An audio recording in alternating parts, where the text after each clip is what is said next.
start and see if anybody else joins us. So, I am Emily Brigham. I'm Michelle Flack. And our presentation, as you know, is on music.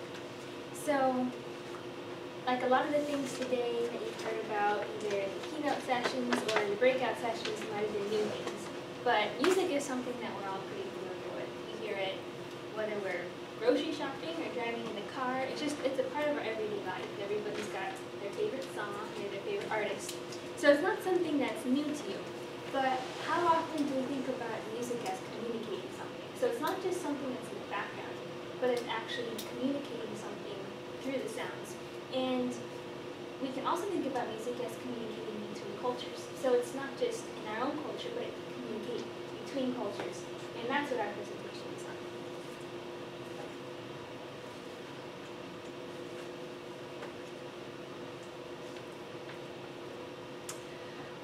So one thing about music and different cultures is that it's very, very unique. Each culture has a very different sound, and each culture does communicate the singularity of the identity in their music. So everything's very different from each other. And the culture really sets the tone for the music that they play.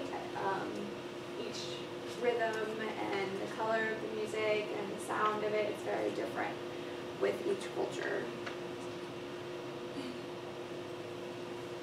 Folk music, every single culture has a type of folk music.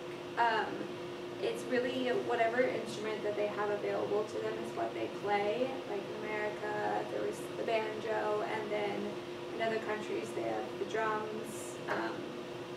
But it all originates in oral tradition, and folk music really does set the tone for how cultural and social changes happen and occur. So along with that is music builds community. So it builds community because it's present in so many different events that you have. It'll be at birthday celebrations, it'll be at weddings, funerals, religious services. So anytime you have a community gathering, you'll get to hear that community music. And like Michelle said, then you get to hear the attitude of the culture and how they respond to different events in life. So it builds community, and then it also gives outsiders a glimpse into the community because it shows what's important.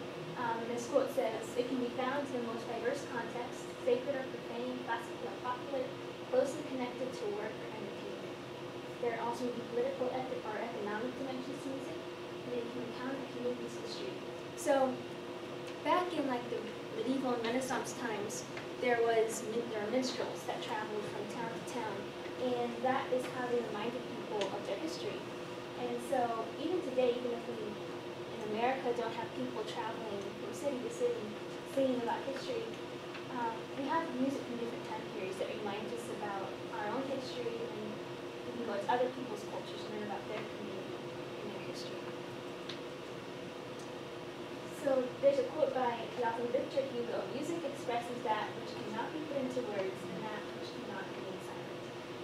So music, it's a very emotional art form. So I'm sure you can talk to musicians and they'll tell you that when they play, they put a lot of emotion to it. It's not just a rational thing. There's a lot of feeling behind it. But at the same time, it's something that communicates across cultures, because you don't need to know the nation's language in order to understand it. So even though it's not like a language, like you said, different languages there, you don't need to pry your background, your experience, but still communicate so much, maybe even more than words do. And so that's why we say music can communicate across cultures, because it doesn't require prior knowledge, but you can jump right into the world of the culture by listening to the music. And lastly, music maintains a cultural heritage. So if you just think about our country alone in the U.S., think about all the different immigrants that come in, and each one of them, they bring their own style of music. And that provides way for them to maintain their traditions and their heritage, even when they come to a new country.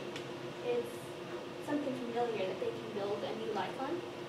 And it's also, like I said before, it's a way to remember their history. So they can remember where they come from as they're going on.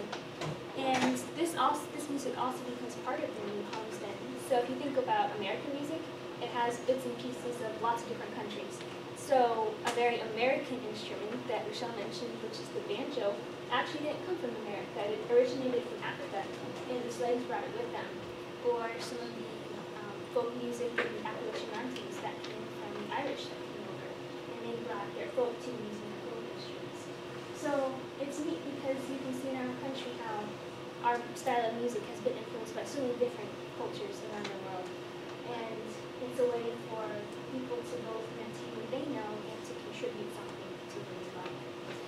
So on the bottom of your handout, you have a list of countries right there. And so we're going to play a little game, and you have to guess the music, and you have to guess which country it's from. So it's going to be one of those ones. And there's candy, whoever gets it right. So there's some incentive for you. So the first one.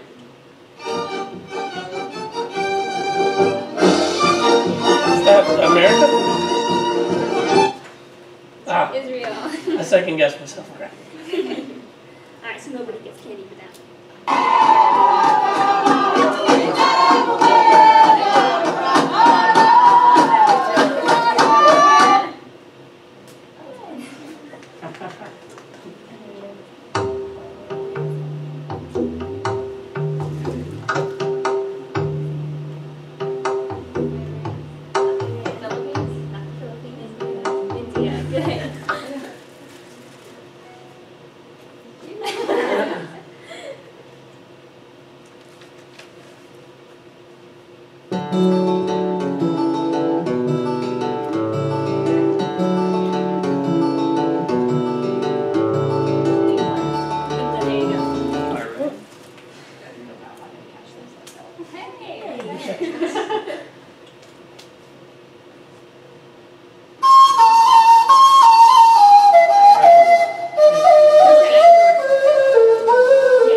America. Got away. We all Okay. And do you want your candy? Oh, sure. Oh. Good rebound. Alright, and did anybody find all of the words in the word find? almost. Okay. The first three people. Get lucky. If we did what? If you finish the word find. I found it. Oh, okay. We were doing it earlier. Where's tradition? Tradition. Bottom right, I like that. bottom left corner. Diagonal. Oh my god. Got it. Alright. So, So before we leave, and before you fill out a survey, there's a link at the bottom for you to type in there. So when you are listening to music, since we listen to it so much, keep in mind that you're listening to something that's communicating. So don't listen to it blindly. And remember, try to think about what is it communicating. Is it communicating something that's good? And then when you're with different cultures, whether it's in a different country or even just a different circle of people that you're with, think about what is their music communicating to you. What does it communicate about where they come from, or about their aspirations, about their faith, about their personality. So take time to pay attention to what you're listening